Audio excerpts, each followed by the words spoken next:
करनाल में आजकल एक हाई प्रोफाइल गैंगरेप मामला खासी सुर्खियां बटोर रहा है, जिसमें महिला ने प्रताप पब्लिक स्कूल के मालिक अजय भाटिया और तहसीलदार राज बख्श पर आरोप लगाया कि उन्होंने प्रमोशन करने और सैलरी बढ़ाने के नाम पर उसके साथ रेप किया और जब उसने नौकरी छोड़कर जाने की धमकी दी तो उसे बदनाम करने और उसके पति को झूठे केस में फंसाने की बात कहकर चुप करा दिया। लेकिन अब महिला खुलकर मीडिया के सामने आ गई है। पुलिस को शिकायत देने के बाद महिला पहली बार कैमरे पर आपबीती बयां कर रही है। पीड़िता के मुताबिक जिस दिन वो स्कूल में इंटरव्यू देने गई थी, लेकिन हिंदी टीचर की पोस्ट के लिए उसका सिलेक्शन नहीं हुआ, लिहाजा वो वापस जा रही थी कि स्कूल में उसके लिए कॉल आया। वो कॉल और किसी का नहीं था बल्कि स्कूल के मालिक अजय भाटिया का था। अजय भाटिया ने उसे अपने ऑफिस बुलाया और उसे लाइब्रेरियन की पोस्ट ऑफर कर दी। वो मान गई।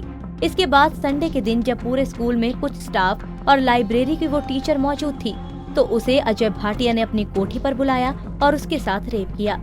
इसके बाद उसे डरा धमका कर चुप रहने को कहा और उसके साथ इसी तरह गलत काम किया जाता रहा। अब सवाल उठता है कि इस गैंगरेप में तहसीलदार राज बख्श की एंट्री कैसे और कब हुई। इस मामले में पीड़िता का कहना है कि एक दिन जब अजय भाटिया की कोठी पर वो मौजूद थी तो उसका फोन मांगा गया और उसके फोन से तहसीलदार को कॉल की गई और उसे तहसीलदार से संबंध बनाने को कहा गया और ऐसा न करने पर फिर वही धमकियां दी जाने लगी। समाज के डर से उसने अपना मुंह अब तक बंद रखा। महिला का कहना है कि पूरे स्कूल में स्टाफ की सैलरी बढ़ाई गई, लेकिन उसकी सैलरी 15,100 ही रही।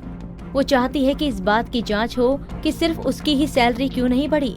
बहरहाल पीड़िता न्याय के लिए पुलिस और न्यायालय से गुहार लगा रही है ताकि फिर कभी किसी और के साथ उस स्कूल में ऐसा ना हो। पीड़िता ने इस मामले में बड़ा खुलासा किया है। उसका कहना है कि उसकी ही तरह कई और टीचर्स भी उनके पास जाती थी, लेकिन किसी ने भी बदनामी के डर से अपना मुंह नहीं खोला।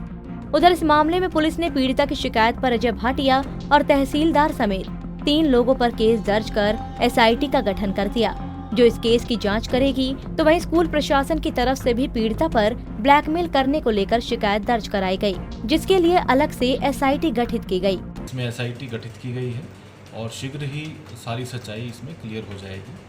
उसका SIT बनाने का कारण ये है कि जो कंप्लेनेंट है उनके खिलाफ भी एक कंप्लेंट थी कुछ एविडेंस के साथ, जो इंक्वायरी के बाद एक वो केस भी दर्ज किया गया एक्सटॉर्शन का।